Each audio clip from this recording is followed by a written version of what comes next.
আপনারা শুনেছেন আমি স্টারলিংকের প্রতিষ্ঠাতা এবং বিশ্বের শীর্ষ ধনকুবের স্পেস এক্স ও টেসলার মালিক এলন মাস্কের সঙ্গে ফোনে আলাপ করে বাংলাদেশে স্টারলিংকের কার্যক্রম শুরু করার আহ্বান জানিয়েছি।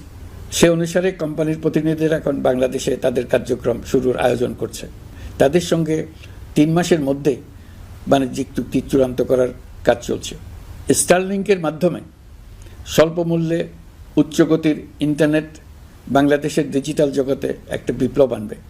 স্টারলিংক সেবা চালু হলে দেশের প্রতিটি গ্রাম, দ্বীপাঞ্চল, দুর্গম পাহাড়ি অঞ্চল অতি উচ্চগতির ইন্টারনেট সেবার আওতায় চলে আসবে।